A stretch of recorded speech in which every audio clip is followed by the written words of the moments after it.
I think people listen to the radio for three reasons: to be entertained, to be entertained, and to be entertained. And avid listeners were wildly entertained when they tuned in to Rush Limbaugh, arguably the most influential talk show host in the history of radio. You're next on the Rush Limbaugh program.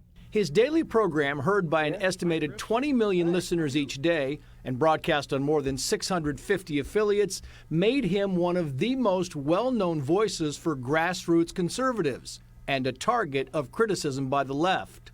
But long before he was a household name, Limbaugh, calling himself Rusty Sharp, played records on local radio in Missouri.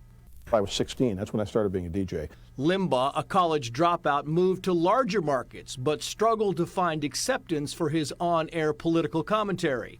That all changed in 1987 when the FCC repealed a law requiring equal airtime for opposing political views.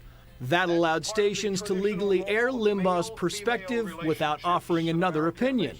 Limbaugh was soon broadcasting nationwide. Rush Limbaugh with talent on loan from God. Limbaugh's syndicated radio show became one of the most highly rated programs in the country. Those sharing Limbaugh's conservative views were affectionately called ditto heads.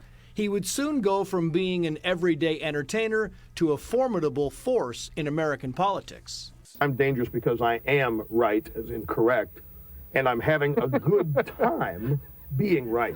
His huge success on radio led to a TV show and 7 books, his first titled The Way Things Ought to Be. In 1995, he made the cover of Time magazine. Then in 2001, Limbaugh shocked listeners, telling them he was almost deaf. If I take the right side hearing aid out, I do not hear a single thing. A cochlear implant helped to restore his hearing. 2 years later, another unexpected announcement. You know that I have always tried to be honest with you. Limbaugh admitted he was addicted to painkillers, which he was taking for back pain. Immediately following this broadcast, I will check myself into a treatment center for the next 30 days. Limbaugh was later charged with prescription fraud, but made a deal with prosecutors that spared him a trial.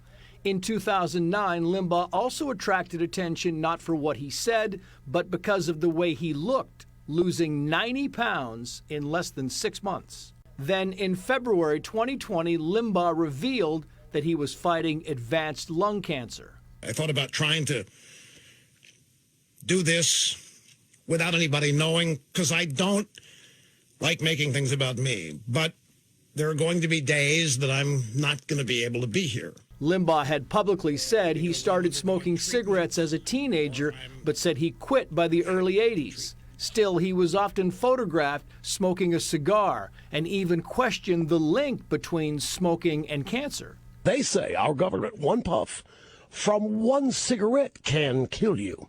If this is true, they should make a scary movie out of this. Limbaugh never had children, but was married 4 times. Perhaps his greatest lifelong love was radio. A longtime personal friend of President Trump's, there was this State of the Union first. I am proud to announce tonight that you will be receiving our country's highest civilian honor, the Presidential Medal of Freedom.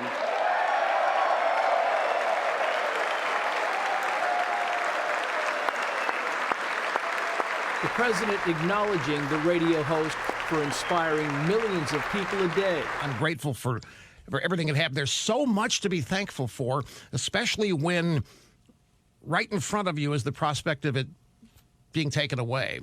And it just amps up the appreciation for all of the goodness that you have in your life.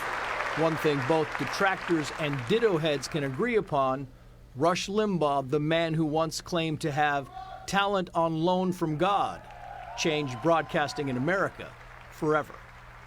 Trace Gallagher, Fox News.